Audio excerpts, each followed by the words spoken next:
Bonjour et bienvenue à tous. Je m'appelle Laurent Lefrançois, je suis directeur de programme de transformation cloud chez Capgemini et je suis membre du centre d'excellence cloud au sein duquel je porte les offres de type ERP to Cloud et notamment SAP to Cloud. J'ai le plaisir de vous accueillir aujourd'hui sur cette table ronde dédiée au sujet SAP sur AWS et qui a pour but d'échanger, de partager nos points de vue sur ce type de projet de transformation et d'identifier les éléments de valeur qu'on va pouvoir apporter, démystifier un peu ce que représente un projet de migration, de transformation de ce type-là, y compris la maintenance de SAP sur AWS, identifier les bénéfices qu'on peut tirer sur ce type de projet. Et donc, quand on parle de bénéfices projet, quoi de mieux que le témoignage d'un client leader sur son marché, donc Storengy, qui a déjà entrepris le voyage vers AWS depuis déjà quelques temps. Et donc, j'ai le plaisir d'accueillir pour nous accompagner sur cette table ronde aujourd'hui, donc Charlotte Alardet de Storengy. Bonjour à tous. Frédéric Houdet d'Amazon Web Services. Bonjour. Voilà, et Julien Escribe d'ISG. Bonjour. Donc un grand merci à tous les trois d'avoir accepté cette invitation pour traiter de ce sujet SAP to AWS aussi passionnant qu'intrigant. En effet, ce que je vous propose, c'est de laisser la main derrière au préalable à Julien pour nous expliquer quelles sont les tendances du marché aujourd'hui sur ce sujet SAP to Cloud. Ensuite, on bénéficiera du retour d'expérience de Charlotte côté Storengy sur ce projet de SAP to Cloud qu'ils connaissent bien, SAP to AWS. Et ensuite, on pourra échanger, partager autour de questions, débattre ensemble sur ce sujet SAP to AWS. Une dernière chose, cette table ronde se veut être le plus interactif possible, le plus enrichissante pour tous. Donc je vous invite à partager vos questions et vos commentaires au fur et à mesure de la présentation. On en tiendra compte et on les traitera derrière la présentation de Charlotte de Storengy.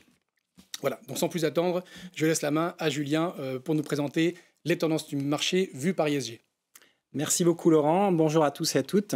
Donc j'ai le plaisir de vous présenter la vision d'ISG de ce qui se passe sur ce marché.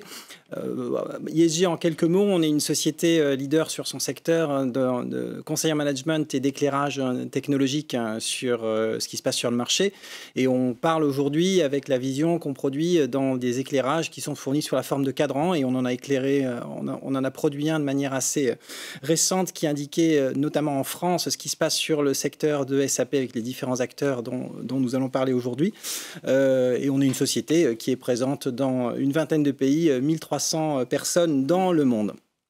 Ce qui nous intéresse aujourd'hui, c'est de partager avec vous ce qui se passe sur les migrations de SAP dans le cloud. Alors, on peut segmenter de manière assez simple le secteur en trois types d'approches de projets qui sont d'abord marqués par ce qui s'est passé les années précédentes. Alors, on sait tous qu'on est passé dans une phase de pandémie qui a beaucoup changé les cartes sur le marché et qui a été un vecteur d'accélération particulièrement fort vers les migrations sur le cloud.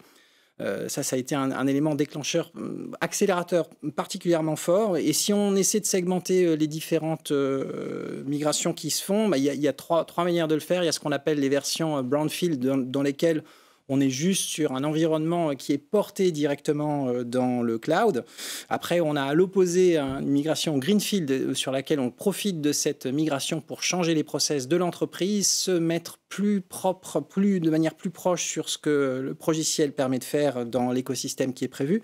Et entre les deux, on a ce qu'on appelle le bluefield, où on a une migration en profitant d'une modernisation du code. Alors, qu'est-ce qui fait que les clients ont justement envie de faire ce genre de projet?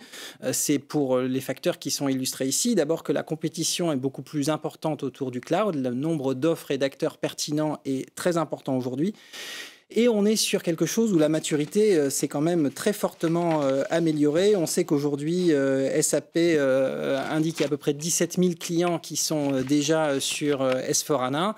Donc on part sur quelque chose qui a déjà une certaine maturité. Les clubs d'utilisateurs SAP, que ce soit le club français, le club allemand, le club américain, ont tous fait des études dans lesquelles cette migration est une tendance forte confirmée, qui est facilitée par la maturité. Et le fait que justement beaucoup de clients soient passés par là, il y a des retours d'expérience. Alors bien entendu, Charlotte nous présentera de manière beaucoup plus concrète que la vision globale que je vous présente aujourd'hui.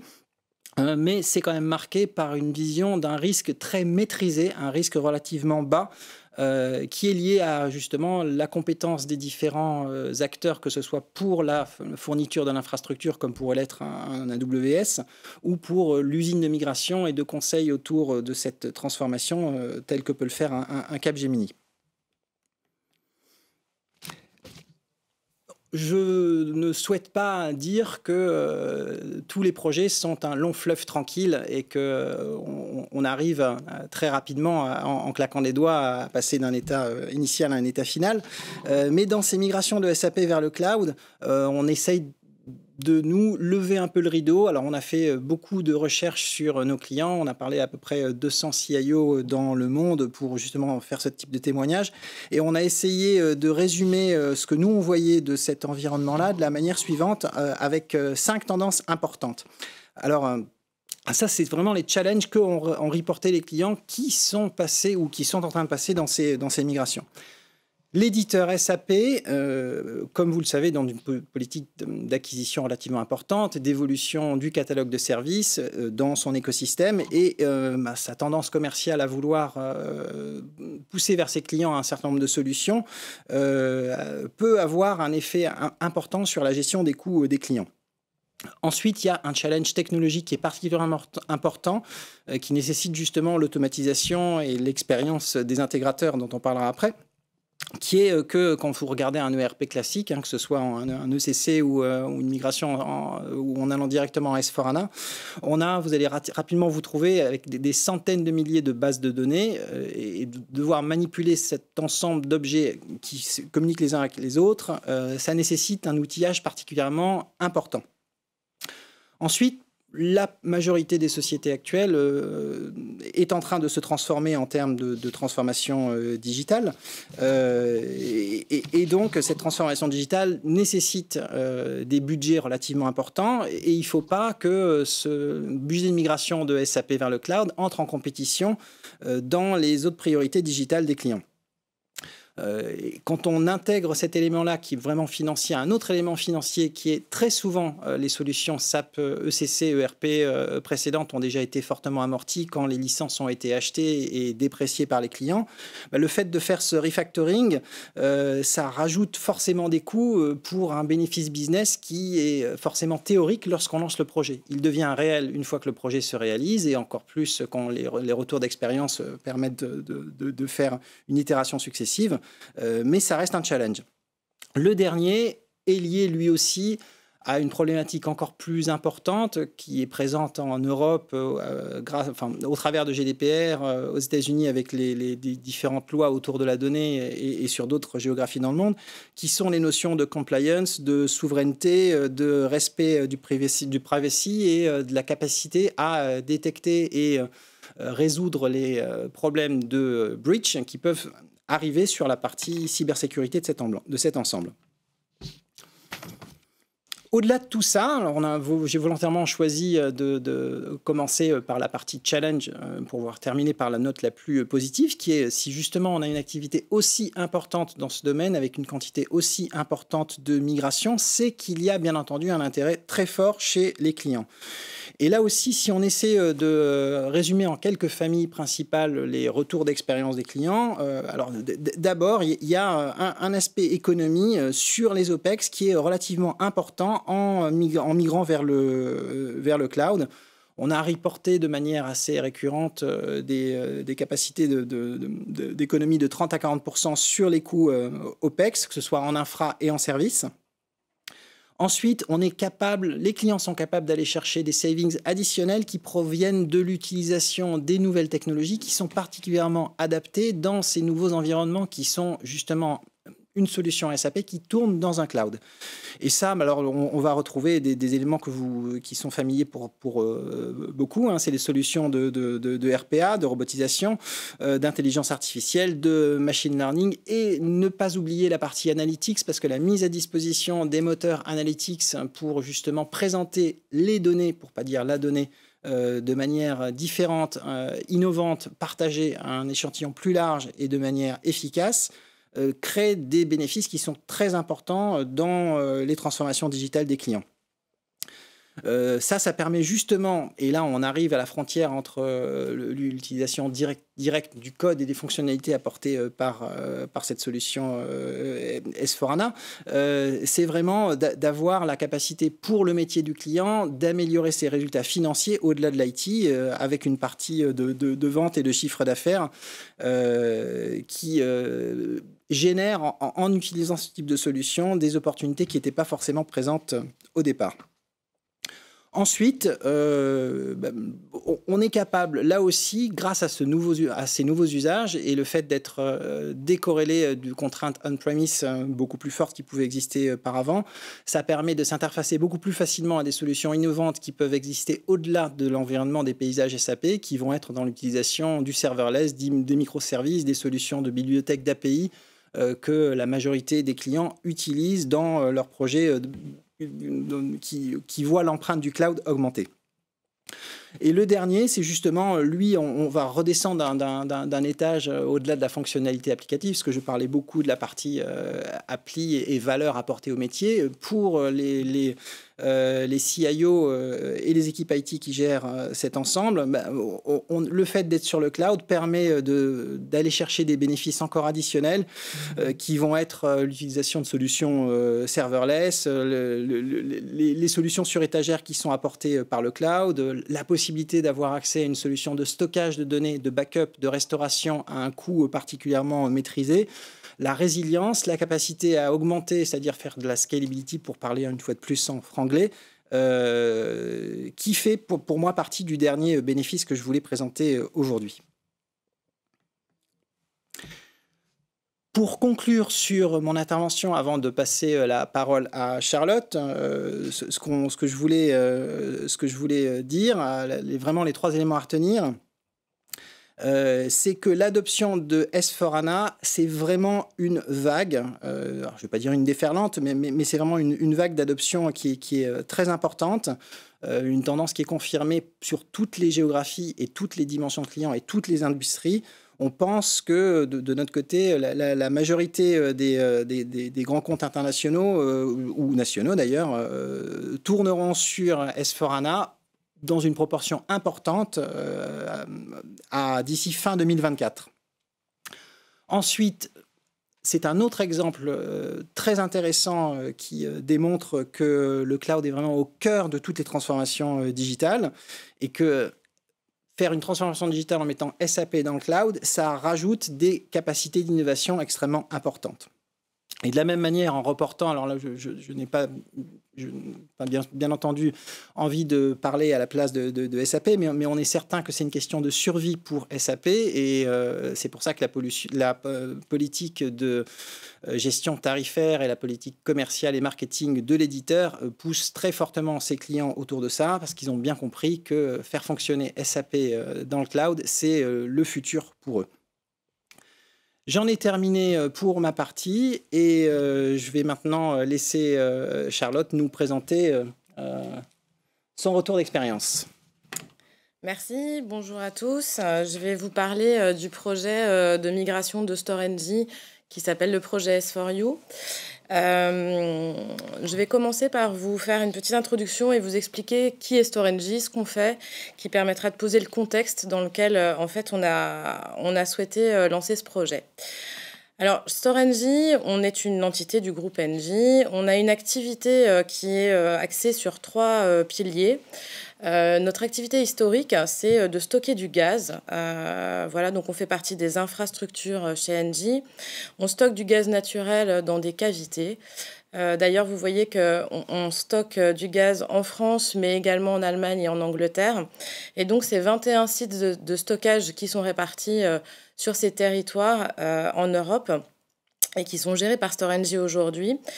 Évidemment, on est en train de travailler sur nos relais de croissance et on participe à la transition zéro carbone d'Engie à travers notamment des activités qu'on développe sur les renouvelables.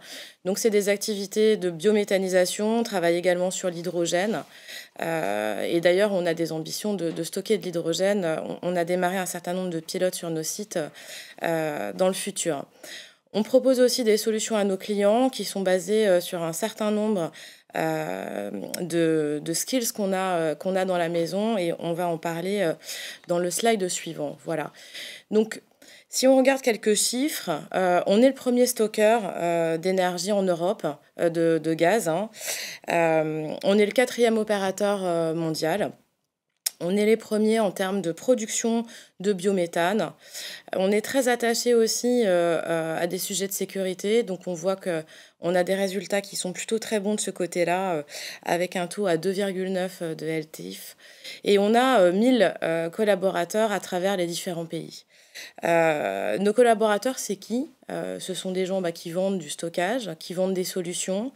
On a aussi un certain nombre d'expertises qui sont historiques, sur lesquelles on est capable de vendre du service, autour notamment des géosciences, de notre capacité à gérer des équipes qui sont très techniques sur de l'ingénierie de réservoir.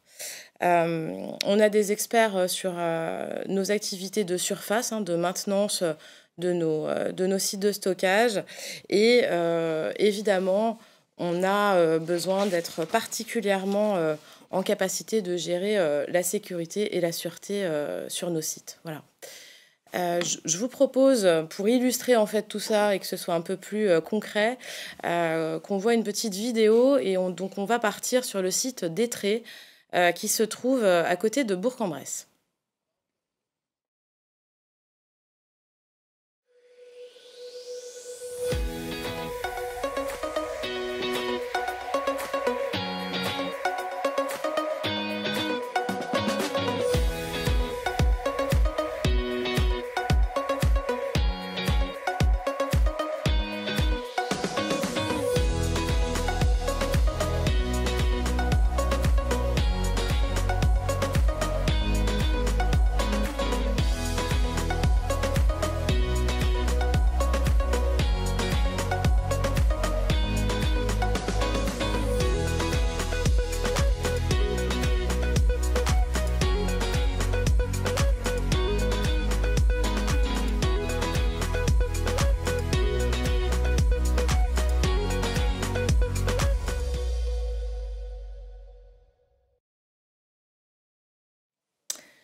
Voilà, donc vous l'avez vu, donc on est sur des sites qui sont des sites industriels, qui sont situés évidemment au milieu des territoires et pas à proximité des villes. Donc on a des problématiques particulières.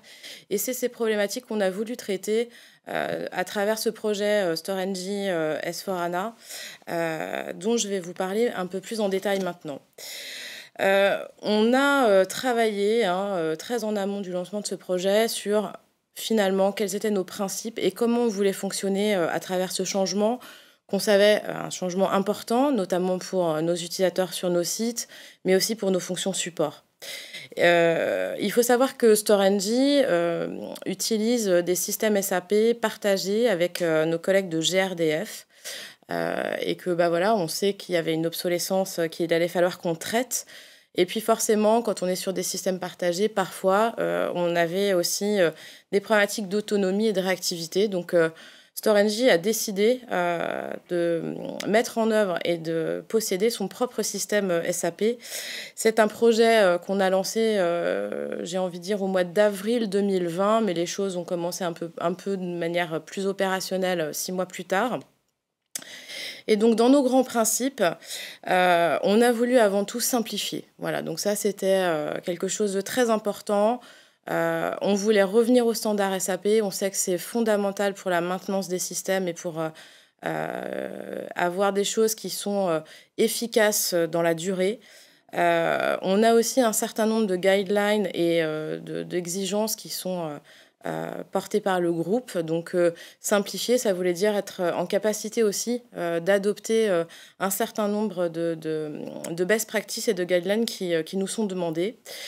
On a voulu travailler aussi en mode itératif, être agile. Alors, ce n'est pas toujours ce qu'on associe avec SAP. Pour autant, vous verrez, c'est une méthode qu'on a définie avec Capgemini et qui nous permet aujourd'hui de faire des choses rapidement. Donc voilà, on voulait que les choses soient fluides, qu'on ait un projet d'intégration qui soit simple. On a aussi mis en place un sponsoring fort. Il a fallu qu'on comprenne bien que ce n'est pas des changements qui se font au niveau de l'IT, ce n'est pas des décisions ou des choses qu'on impose. Et pour ça, on avait besoin que tout ça soit expliqué par le management et au plus haut de l'entreprise. Et enfin, on a voulu faire un projet par les utilisateurs pour les utilisateurs. Donc ça, c'est quelque chose d'un peu nouveau. Nos key users, c'est eux qui décident, c'est eux qui savent. Ça participe aussi à la conduite du changement. On n'est pas là pour leur imposer des choses. Ils sont en validation et en décision sur les arbitrages pour une bonne compréhension, une bonne prise en main du système futur. Donc voilà, c'était nos 4 piliers qui nous ont permis et qui nous permettent aujourd'hui, quand on prend des décisions, de s'y référer et qui restent vraiment une ligne conductrice très forte.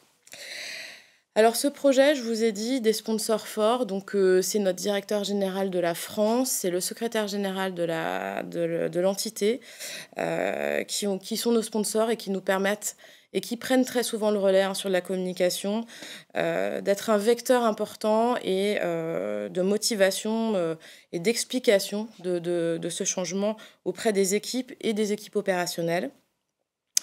On s'est doté d'un chef de projet. Alors, vous voyez que l'IT n'est que sur le côté. S4U n'est pas un projet IT, c'est un projet d'entreprise, c'est un projet de transformation, c'est un projet de simplification. Et il n'était pas question d'arriver sur nos sites opérationnels avec une étiquette informatique. Il a vraiment été question de leur dire, nous allons changer votre système, vous allez participer à ce changement et comment allons-nous nous y prendre ensemble. Le périmètre, il est assez large, on le verra dans des slides un peu plus loin. Il y a en fait beaucoup de fonctions, beaucoup de gens dans l'entreprise qui sont concernés par cette migration. On a finalement mis en place une équipe projet qui est assez rapprochée. Il y a assez peu de monde. On est en étroite collaboration avec SAP, avec AWS, avec Capgemini qui est notre intégrateur, et puis un certain nombre d'autres cabinets de plus petite dimension. On est allé chercher des expertises très pointues pour nous accompagner. On voit aussi que Engie figure, donc le groupe est tout à fait partie prenante de ce projet. Ils font partie de notre comité de pilotage, on travaille aussi avec eux. Donc la direction centrale de l'informatique nous accompagne, nous aide justement à implémenter les fameuses Golden Rules dont je vous ai parlé. Et donc c'est très précieux. Ça nous permet aussi de partager avec d'autres entités du groupe qui ont fait ces migrations. Et on partage aussi, nous, du REX, avec d'autres collègues qui sont à différents niveaux de démarrage de ce type de projet. Voilà. Alors, on s'est mis un certain nombre d'ambitions. Donc, on a parlé de simplification. On a aussi des ambitions d'automatisation. On a parlé de RPA tout à l'heure. Évidemment, je vous ai parlé d'améliorer nos processus. Ça, c'est notre point de départ. Et puis de modernisation. Donc, ça veut dire qu'on veut accéder à nos données plus facilement. On veut mieux les exploiter. Donc, il y a tout un volet data. On veut évidemment être conforme RGPD et avoir des standards de sécurité élevés qui nous sont imposés aujourd'hui.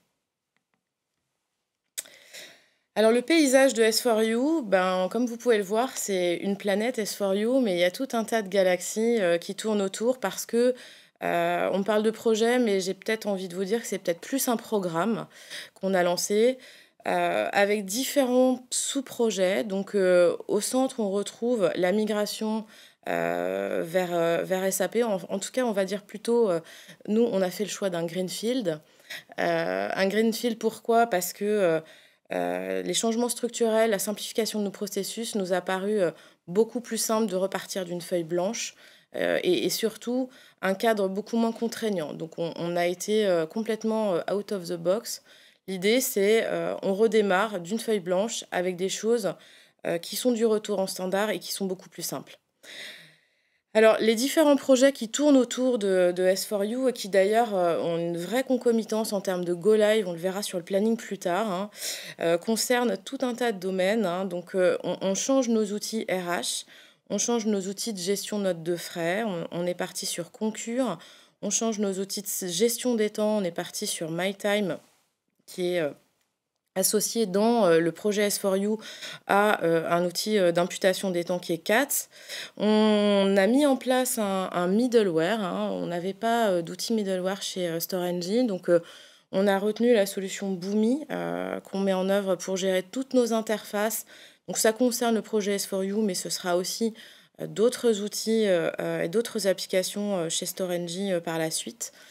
On a mis en place Basware pour la partie facturation dans le domaine achat et on a lancé un projet qui s'appelle Osare concernant un portail unique achat avec derrière les outils Ariba. On a mis en place sur la partie reporting pour le suivi de notre performance, mais également pour la gestion du budget décentralisé, l'outil SAC à travers le projet Hermès. On a décidé aussi de relier SAP à nos outils de gestion de projet. Et sur la partie maintenant, sur laquelle je vais un petit peu m'attarder, on a mis en place un projet de convergence préalable finalement à l'installation du système. Ça, c'est un point très important, d'uniformiser avant de déployer, avant de paramétrer. Et donc ce projet, il a été lancé un petit peu en avance de phase par rapport au projet S4U.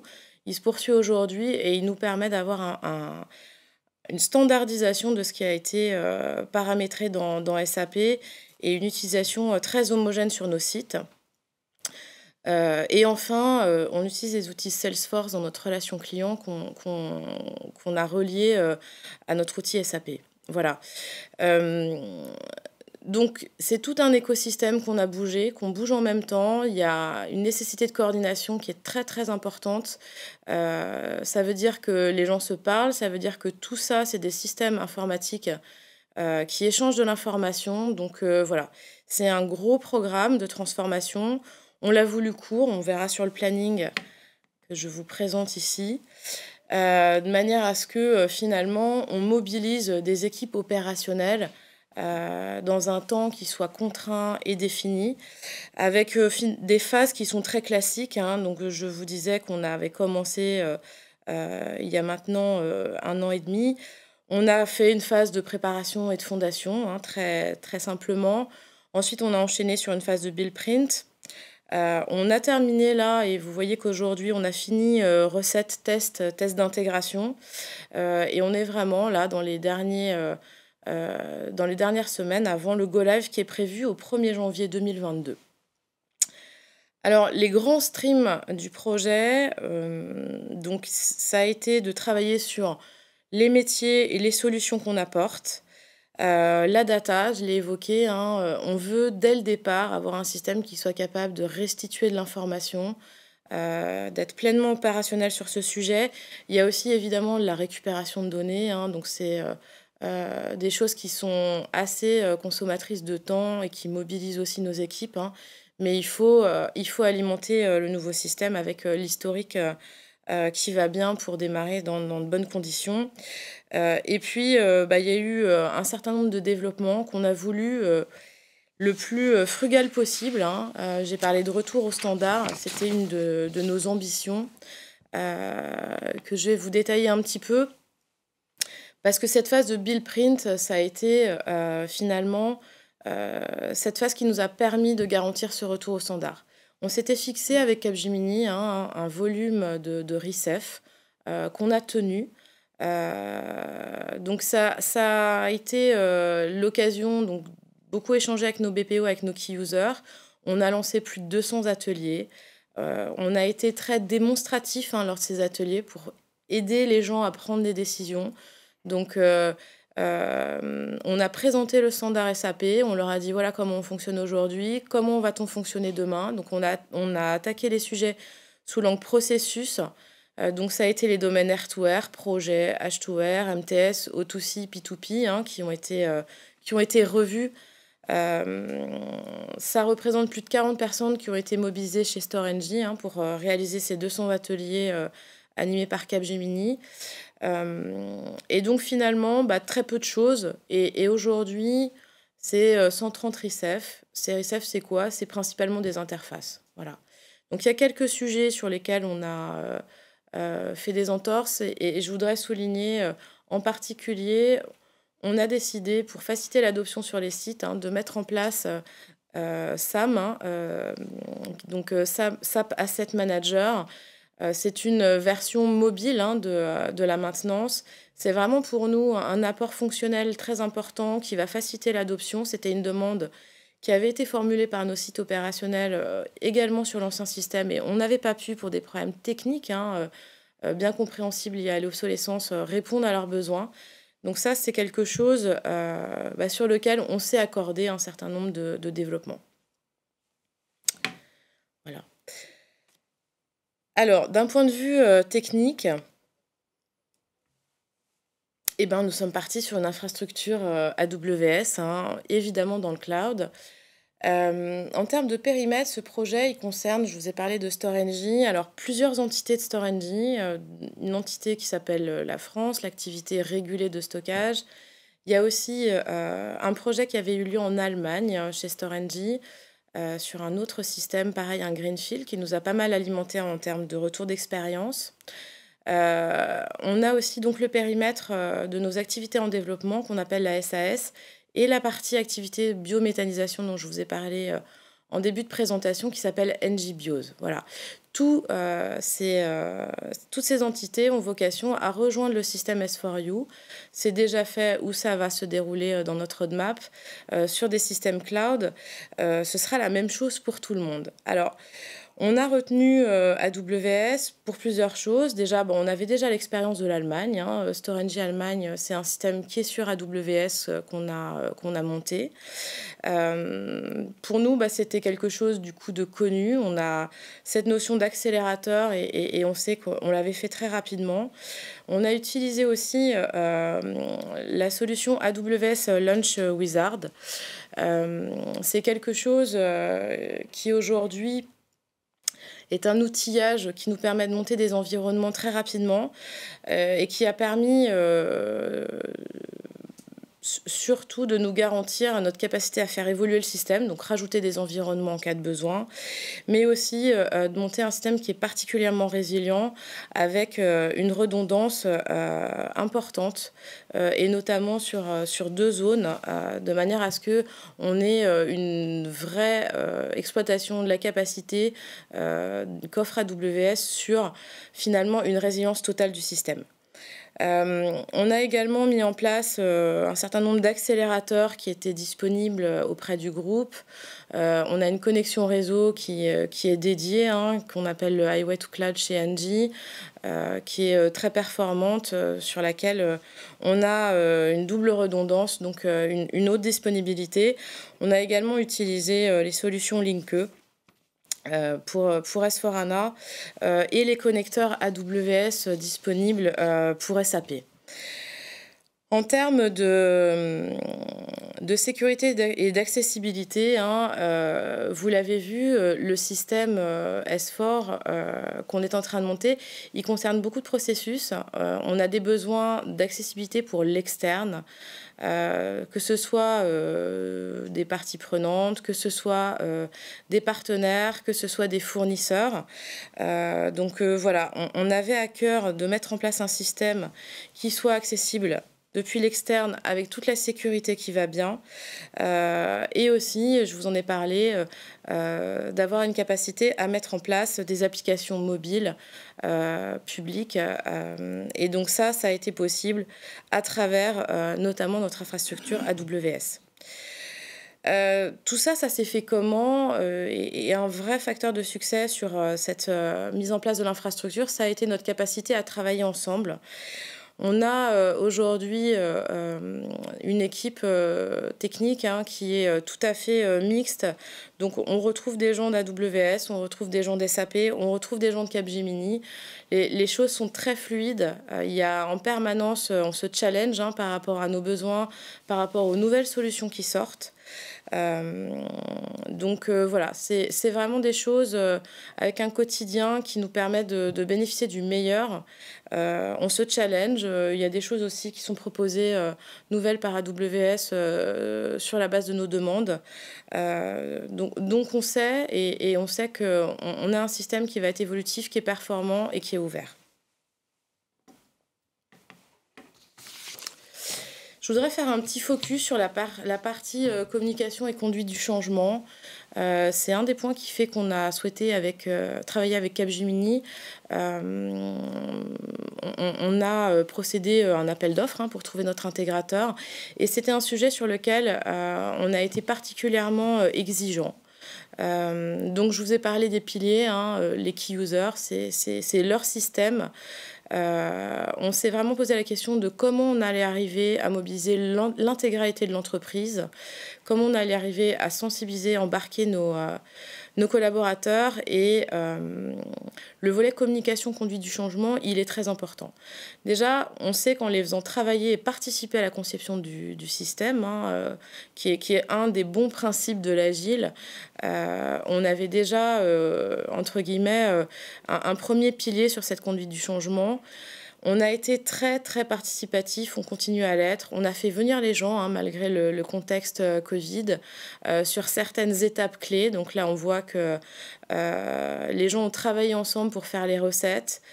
On a maintenu aussi une très forte communication et beaucoup d'échanges avec nos sites opérationnels. Donc il y a eu beaucoup de rendez-vous, que ce soit en présentiel ou par Teams, à toutes les étapes importantes du projet pour les informer, pour recueillir leurs sujets de préoccupation.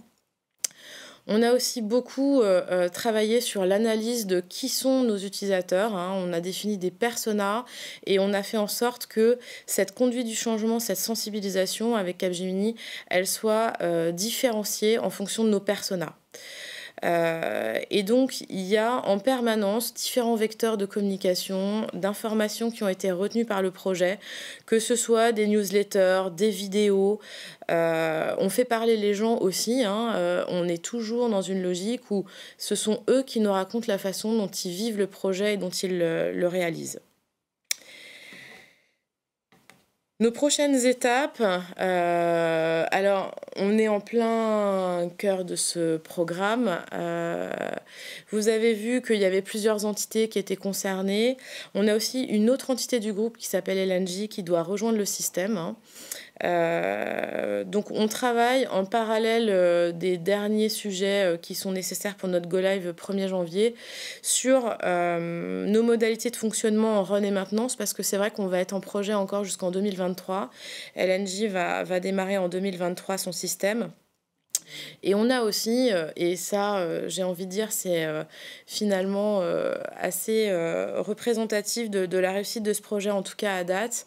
Donc nos entités, je vous en ai parlé, UK et Biogas Plus, qui devraient rejoindre le système. En tout cas c'est planifié, donc on est plébiscité en interne pour étendre le périmètre qui concerne S4U. Donc voilà, on va dans les semaines qui viennent travailler, enfin on a déjà entamé nos réflexions sur c'est quoi le run et c'est quoi la maintenance, sachant qu'on aura cette équation, je dois en même temps être en build et je suis en même temps en run pour un certain nombre de périmètres. Voilà, j'ai terminé sur le Rex S4U et je vous passe la parole pour les éventuelles questions. Merci beaucoup Charlotte pour cet éclairage particulièrement concret sur un vrai projet de transformation. Pour parler maintenant de un peu plus dans ce format table ronde qui nous intéresse pour aujourd'hui, vous avez présenté les tenants et aboutissants, mais quelle est votre vision à vous sur les 2 ou 3 choix clés que vous avez fait au démarrage du projet pour que ça marche? Et après, on laissera bien entendu Laurent et Frédéric éclairer avec leur approche cette thématique. Alors, je pense que je les ai un petit peu évoqués dans la présentation, mais je crois qu'il est très important de se dire que c'est des projets qui ne doivent pas être uniquement motivés par des changements techniques. Donc, on n'a vraiment pas voulu et sciemment que ce soit un projet IT et on n'est pas dans un projet de gestion d'obsolescence. C'est une opportunité pour se repositionner, se re-questionner sur nos processus. Donc ça, c'est le deuxième point très important, c'est finalement en profiter pour apporter de la simplification, de l'optimisation dans l'entreprise. Donc je crois que voilà, et puis j'ai parlé aussi du sponsoring. Il faut qu'il y ait une forte volonté managériale et un accompagnement à la hauteur pour arriver à gérer cette transformation. Merci beaucoup. J'en profite d'ailleurs pour dire je reçois les différentes questions qui sont posées par les participants. On les traitera à la fin, on ne les a pas oubliées. J'ai bien la liste. On y viendra un peu. Laurent, un feedback par rapport à ça ? Oui, je suis complètement aligné avec ce que Charlotte vient de nous dire. Hein. Le sponsoring est forcément clé dans ce type de projet. L'organisation aussi de l'équipe, je pense qu'il y a vraiment une organisation, un travail collectif, une organisation collective, un design de solutions qui était collectif, qui a été clé. On a parlé des différentes équipes techniques qui étaient en place avec AWS, avec Lync, Capgemini, Storengy. Il y avait vraiment une cohésion d'équipe. Une cohésion et un adressage full stack. Hein, donc vraiment, effectivement, c'est un projet de transformation métier et on a adressé à la fois la partie métier et la partie technique. Et ça, on l'a fait vraiment de façon full stack, ce qui a permis vraiment de fluidifier, d'être très réactif, d'être très agile face aux difficultés qu'on a pu rencontrer. Et ça, c'est quelque chose qui est vraiment clé dans le dispositif, quoi. Donc voilà, à la fois une gouvernance bienveillante, exigeante, évidemment, en termes de résultats, collective, qui amène de la confiance, qui amène des résultats, et ce travail collaboratif, à la fois applicatif, fonctionnel, infrastructure, qui a été clé, je pense, en complément de, évidemment, le sponsoring, la transformation du modèle opérationnel, on l'a vu avec le change des équipes. Je pense que c'est vraiment des facteurs clés de succès du projet. Ouais. Merci.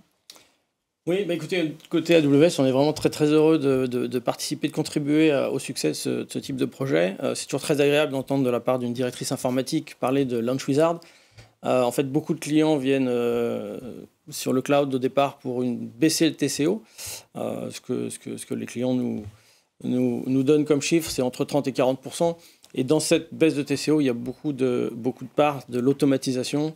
On en a entendu parler beaucoup ce matin. Et effectivement, l'automatisation permet à la fois de sécuriser les projets. J'ai entendu Charlotte Allardet parler d'accélérateur. Donc, ça permet d'accélérer effectivement les projets.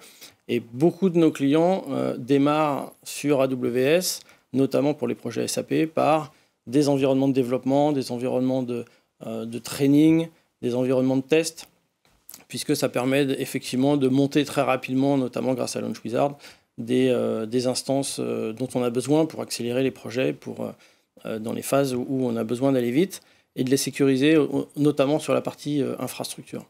Et j'ai entendu parler également Madame Allardet dire que AWS proposait des nouveautés sur la base de leurs demandes.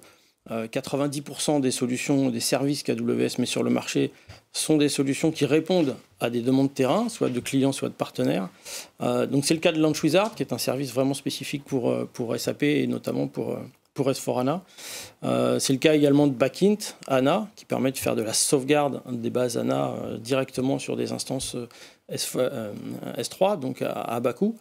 Et donc, on le voit, l'automatisation apporte de l'accélération et de la sécurisation dans les projets, et également dans le run ensuite, en faisant des gains de productivité assez importants. Donc, nous espérons que Storengy pourra l'apprécier à partir du 1er janvier 2022.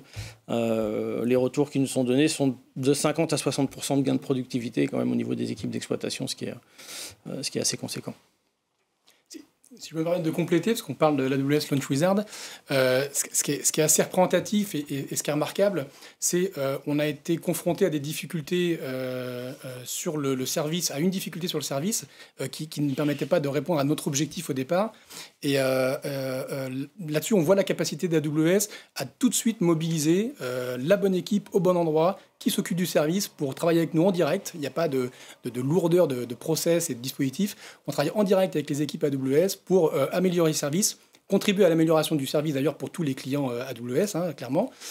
Et on a pu, de façon assez réactive, traiter ce sujet-là, améliorer le service et obtenir le résultat qu'on attendait au départ. Donc ça, c'était vraiment remarquable, cette capacité d'AWS à nous permettre d'aller directement à la résolution d'un problème qui répond à notre objectif et d'en faire bénéficier tous ses clients. Pour aller un peu dans ce sens-là, Laurent, je me permets de rajouter une question complémentaire, vu que là on parle beaucoup de paysage SAP. Vous représentez aussi la partie Skill Center, la connaissance de Capgemini dans ce sujet. Quelles sont les perspectives à plus long terme que les solutions AWS apportent pour ces paysages SAP ?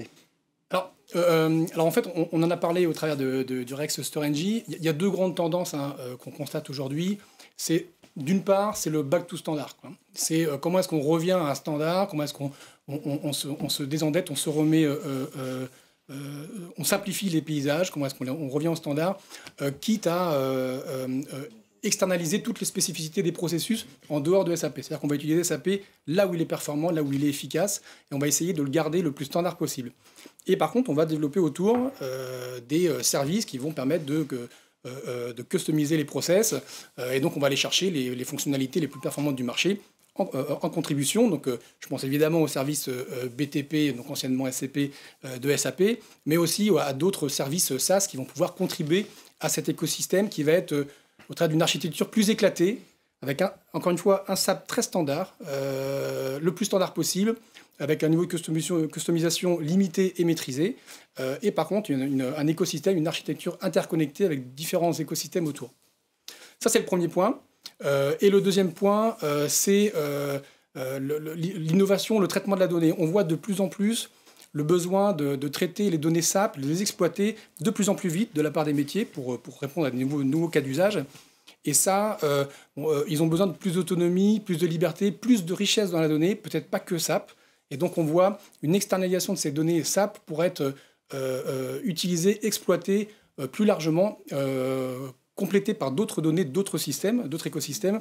Et donc, pour vous permettre aux équipes métiers de développer leurs nouveaux cas d'usage, d'expérimenter, de tester, d'implémenter au travers du low-code, par exemple, des systèmes d'exploitation de données low-code, et donc de pouvoir répondre à ces nouveaux cas d'usage qui se multiplient. Donc, on a cette petite contradiction, mais qui est vraiment une vraie tendance du marché, c'est je retourne au standard, mais je veux pouvoir développer de nouveaux cas d'usage au presque quotidien. Voilà. Un complément peut-être côté AWS ? Oui, effectivement. Alors pour aider nos clients sur ces deux pans dont vient de parler Laurent, AWS met à disposition 80 services de la Business Technology Platform, SAP, qui sont disponibles dans 10 de nos régions, y compris en Europe. Donc intéressant pour les clients français, pour que effectivement les clients puissent utiliser tous ces services de la Business Technology Platform à des fins d'innovation. Et pour revenir sur le standard, le back to standard ou le clean the core, on a également toute une panoplie de partenaires, dont certains sont sur notre marketplace. Donc on en a plus de 1500 sur la marketplace.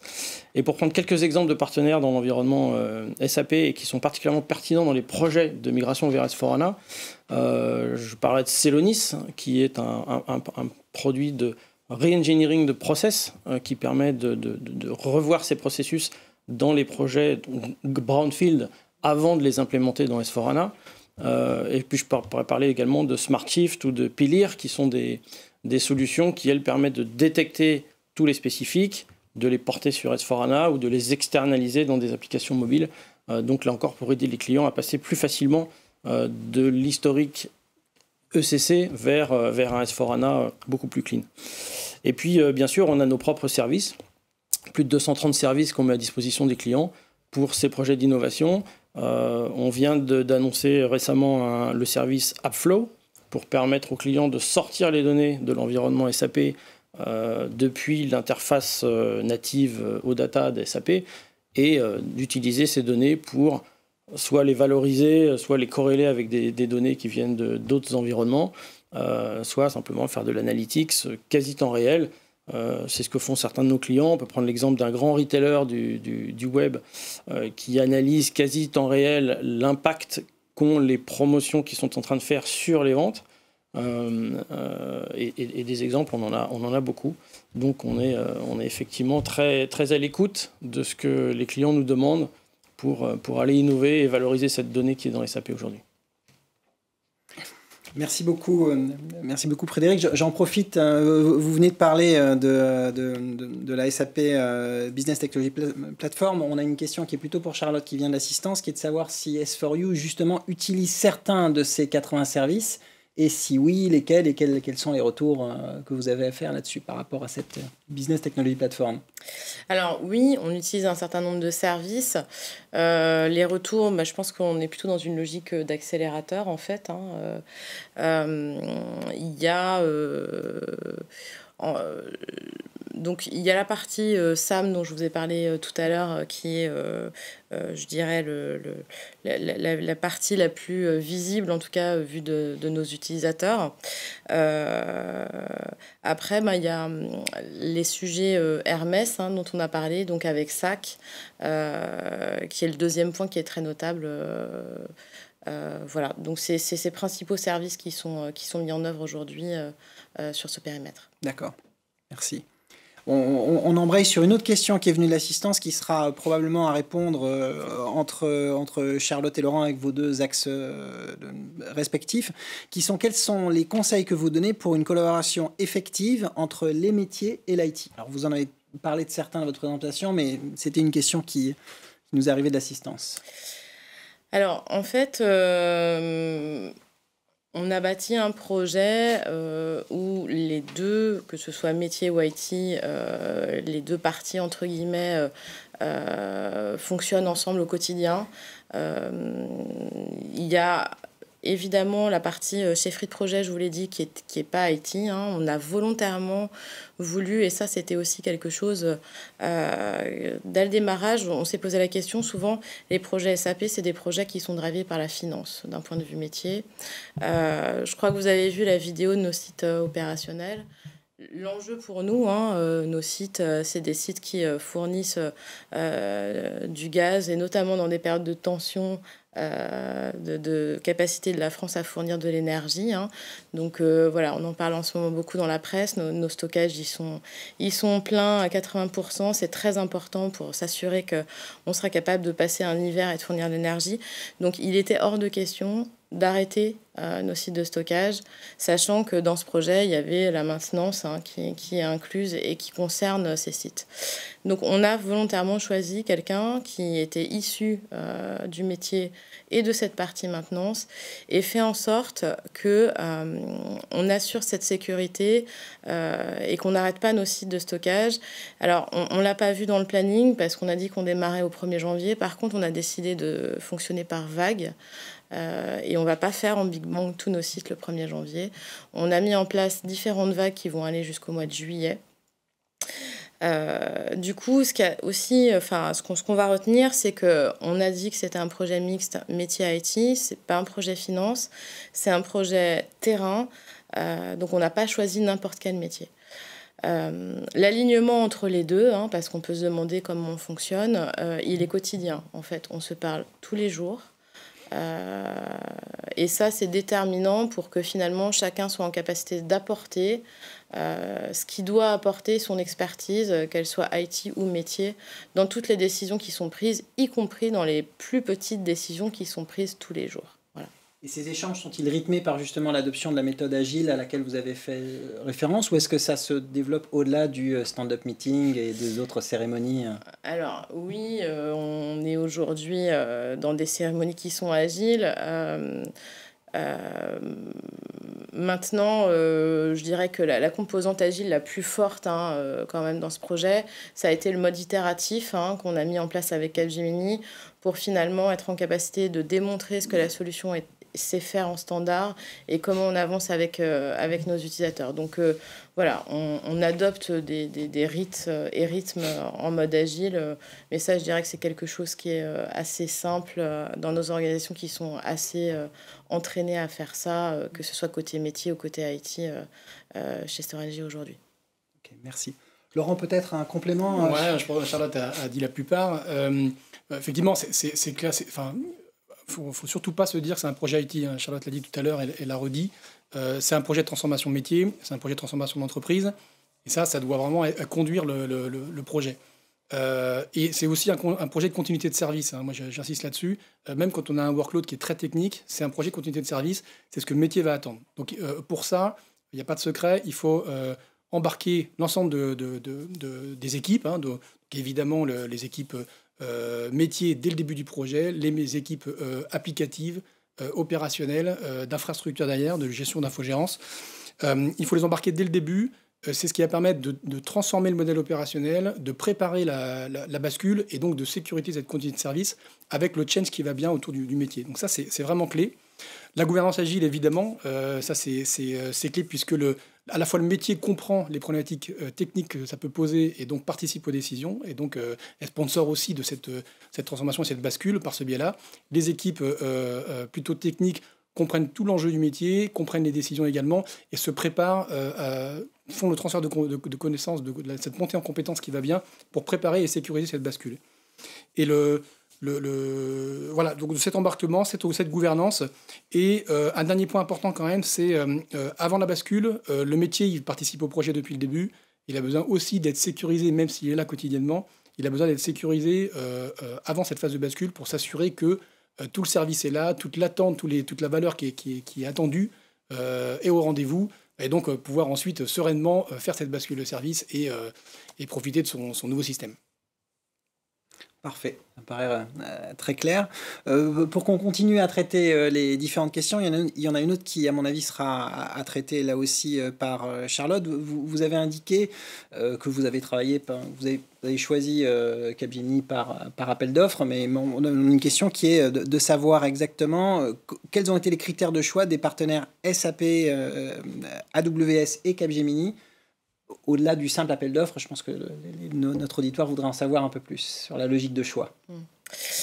Alors, je crois qu'il faut revenir sur justement l'exercice d'appel d'offres. Ça, c'est un point qui est déterminant. On a beaucoup travaillé avant de lancer ce projet sur ce qu'on en attendait. Et cette notion de cahier des charges, finalement, c'est notre Bible et notre référence. Le choix de notre intégrateur, c'est pas moi qui l'ai fait. Je tiens à le dire. On a été dans une logique très collaborative. D'ailleurs, c'est comme ça que l'exercice il est demandé au sein d'Engie. Et pour moi, c'était très, très important que nos utilisateurs y participent. Et ça a été le cas. Ils ont suivi cet appel d'offres. Ce choix, il a été collectif et collégial parce que c'est quelque part un partenariat au long cours. Il faut que les gens soient tous volontaires, qu'on se soit choisis mutuellement et que nos préoccupations aient bien été comprises. Ça a été le cas avec Capgemini. Donc, j'ai parlé de la conduite du changement. Évidemment, je crois que d'un point de vue technique, on n'avait pas non plus beaucoup d'inquiétudes sur les capacités de Capgemini pour mener ce type de projet.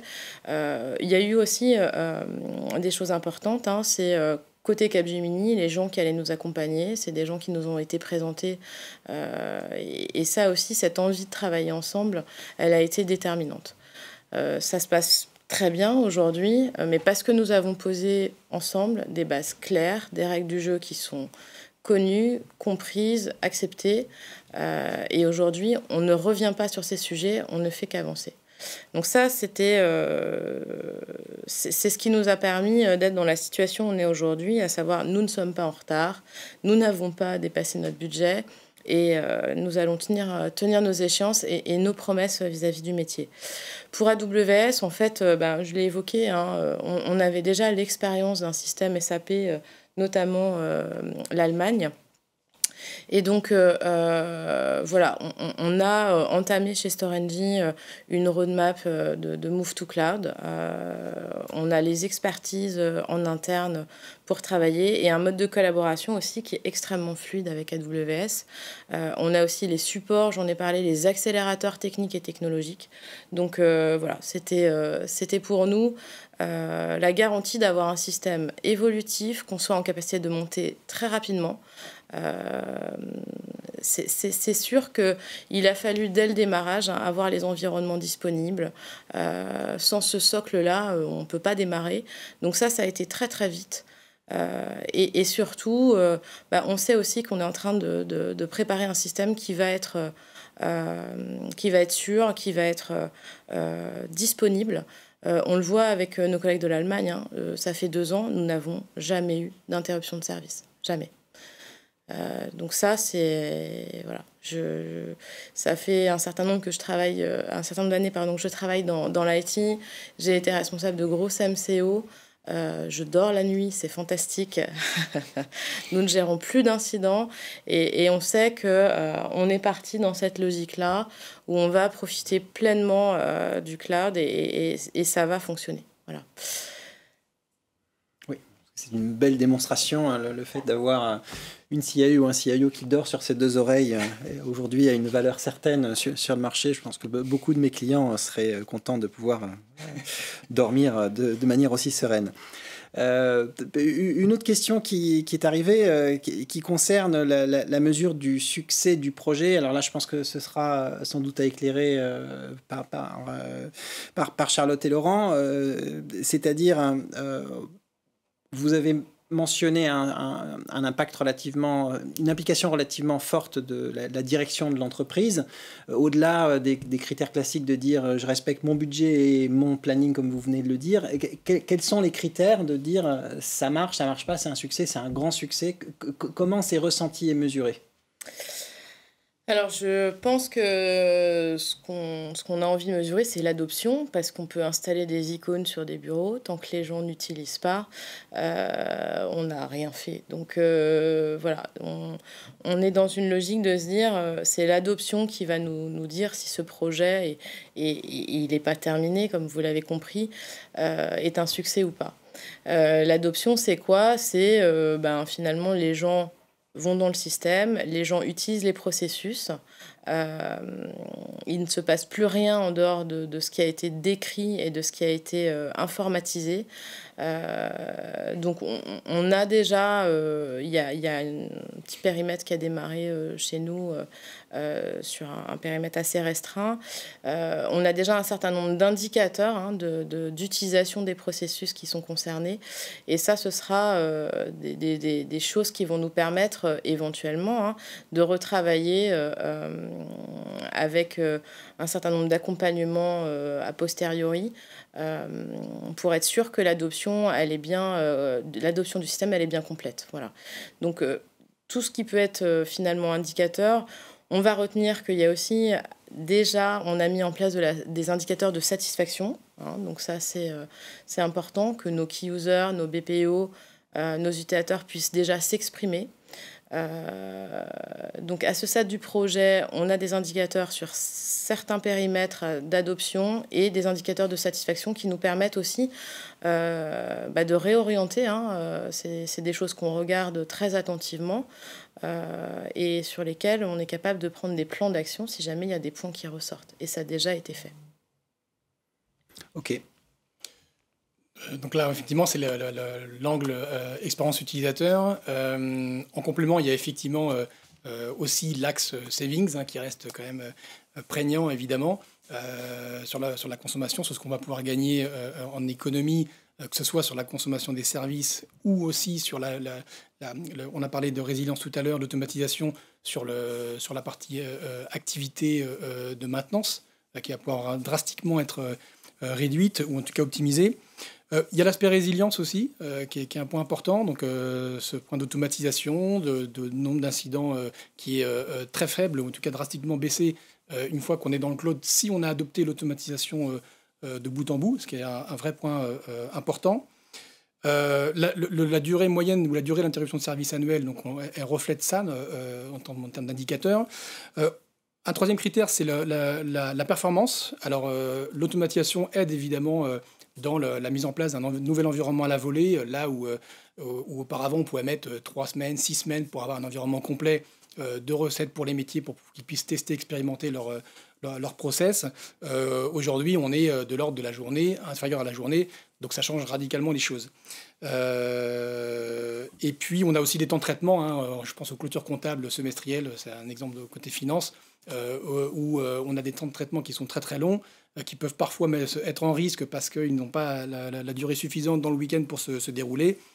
Là, le cloud permet cette scalabilité automatique pour pouvoir absorber ces pics de performance et pouvoir sécuriser un peu ces différents traitements. Donc, c'est des indicateurs intéressants aussi, en complément du métier. L'innovation, la capacité à en mettre en place rapidement, donc ces nouveaux environnements, les nouveaux usages autour de la donnée aussi. Je pense que progressivement, la consommation de ces services montre l'intérêt et la pertinence de la solution. Donc, je pense que c'est un vrai résultat. Et puis, pour finir, quelque chose qu'on voit de plus en plus émerger, c'est la partie sustainable.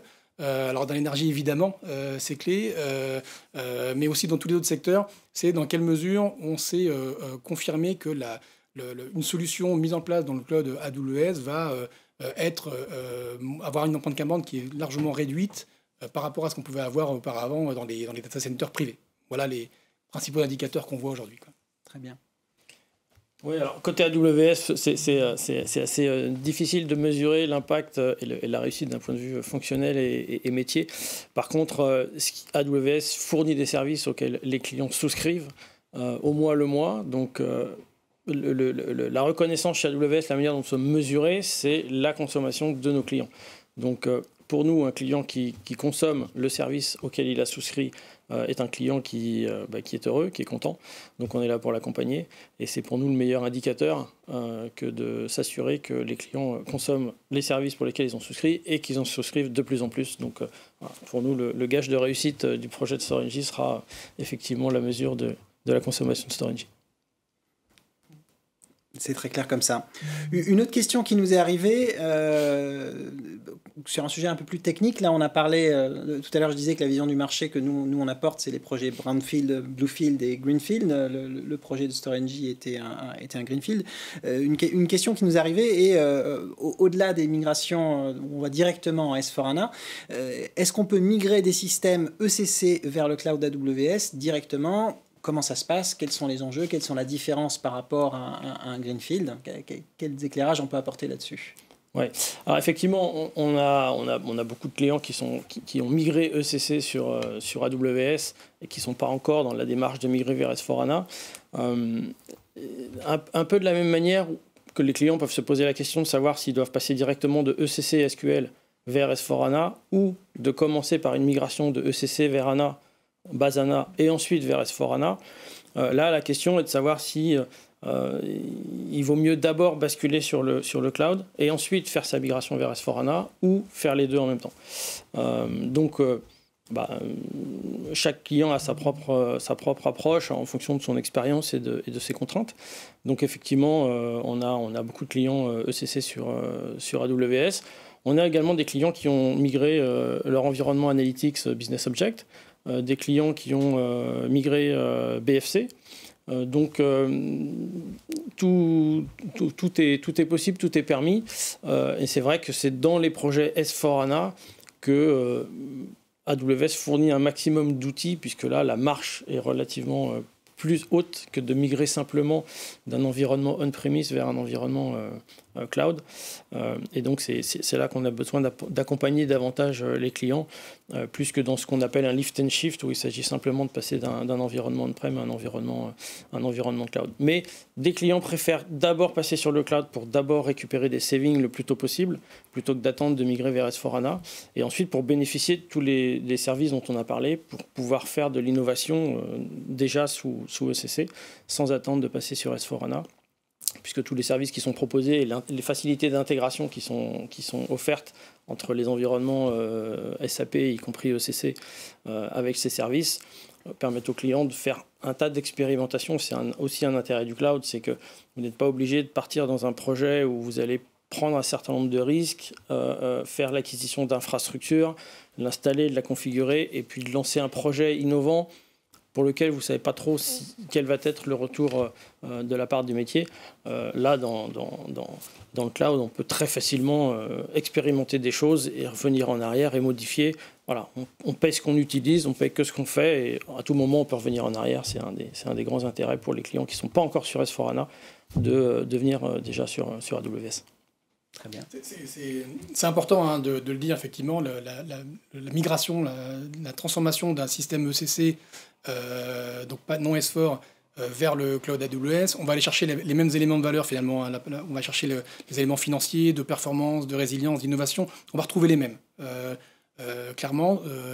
Par contre, ça va être vraiment l'occasion, tu as parlé de lift and shift, l'occasion donc, c'est quelque chose qui est finalement pas si fréquent que ça, le lift and shift pour les systèmes SAP, parce qu'en général, on va essayer de profiter de ce déplacement pour transformer un peu le système legacy, l'upgrader, repousser les dates de fin de support des différents éditeurs, SAP, base de données ou autres, ce qui va d'ailleurs donner un souffle pour pouvoir mieux maturer, mieux projeter le futur programme de transformation ERP. Donc on profite de ça, on profite de cette migration pour transformer un peu le système et puis désendetter et pourquoi pas éventuellement, en fonction du contrainte à la source et l'objectif à la cible à court ou moyen ou long terme, préparer l'avenir en changeant de base de données, basculer vers ANA, gagner de la performance. On sait qu'on a une volumétrie qui est croissante, on va pouvoir l'encaisser plus facilement avec ANA tout en gardant un bon niveau de performance. Donc voilà, c'est des choix qu'on va faire en fonction des écosystèmes et en fonction de la cible. Très bien. Une autre question nous est arrivée qui a été déjà partiellement évoquée dans votre exposé, Charlotte, qui concerne la transformation du modèle opérationnel. C'est peut-être prématuré pour le valoriser aujourd'hui par rapport au planning que vous avez présenté, mais est-ce que vous pouvez être un peu plus précis sur justement ce que la transformation du modèle opérationnel est dans les ambitions? Après, on pourra l'éclairer aussi par d'autres avis. Alors, chez StoreNG, vous avez vu qu'on avait des sites de stockage qui étaient répartis sur le territoire. Ils ont des âges différents, des histoires différentes. Et donc, on a des pratiques opérationnelles qui sont parfois différentes. Ils ont aussi des tailles qui sont différentes. Et donc, on a ce challenge de rentrer dans une logique, quelque part, industrielle de nos manières d'utiliser, de faire fonctionner nos systèmes informatiques. Les déploiements, ils sont compliqués. On voit que l'adoption, elle est parfois hétérogène. Et donc, ce qu'on attend, et on a parlé du projet de convergence GMAO qui s'adosse au projet de migration ERP, c'est vraiment d'avoir une capacité à benchmarker, à standardiser, à être capable de restituer de l'information, parce que forcément, quand on fait différemment, on a des données différentes. Et donc, si on veut alimenter du reporting, si on veut être en capacité derrière d'innover, de faire du machine learning, de l'intelligence artificielle, des choses comme ça, nos données, elles doivent être propres. Et donc, on avait des niveaux d'information qui étaient très différents en fonction de nos sites. Donc, entre le projet de convergence, les retours aux standards, on a cette volonté, finalement, de standardiser nos opérations et d'avoir des choses qui nous permettent de prendre des décisions. Voilà. C'est très clair. Un complément ?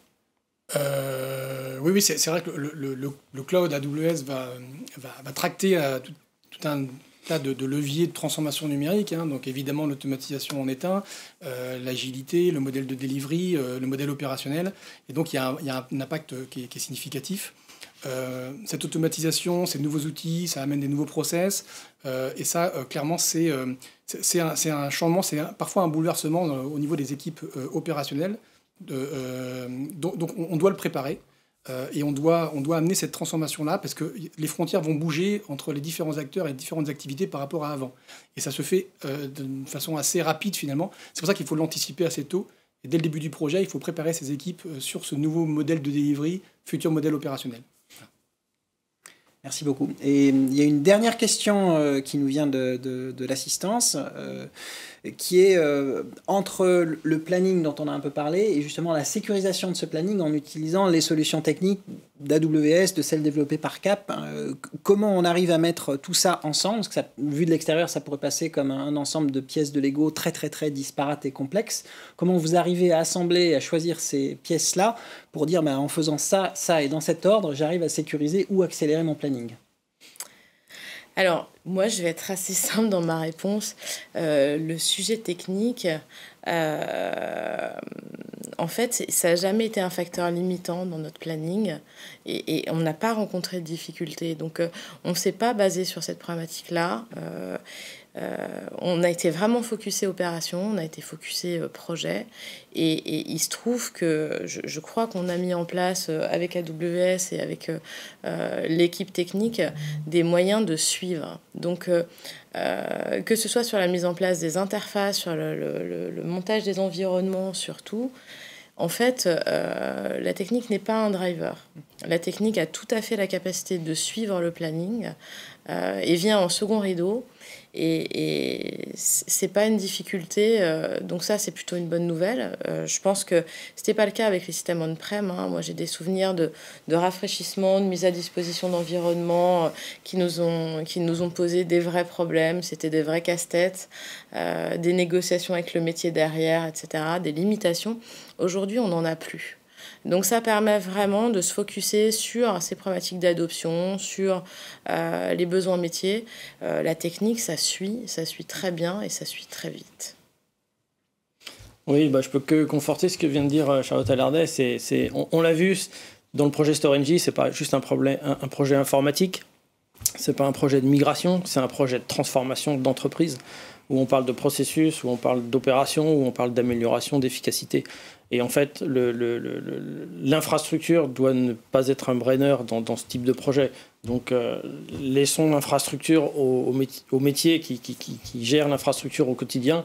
Et puis, les clients peuvent se focaliser sur ce qui est vraiment valorisant pour eux, sans se poser toutes ces questions qui, effectivement, vont bientôt être d'un autre âge en ce qui concerne les changements de version, les passages d'un environnement de développement vers un environnement de prod, un rafraîchissement d'environnement, etc.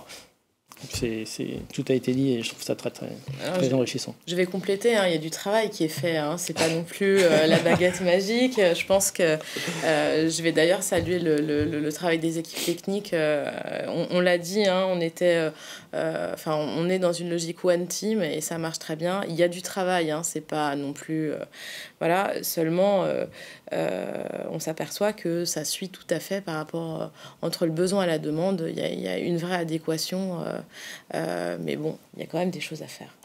Oui, alors effectivement, on s'appuie énormément sur nos partenaires. Je ne l'ai pas dit, mais 90% des projets SAP chez AWS se font via des partenaires comme Capgemini, qui ont et la compétence AWS et la compétence SAP, et qui sont là pour accompagner les clients et exploiter au mieux ce qu'AWS peut modestement mettre à la disposition dans ce type de projet.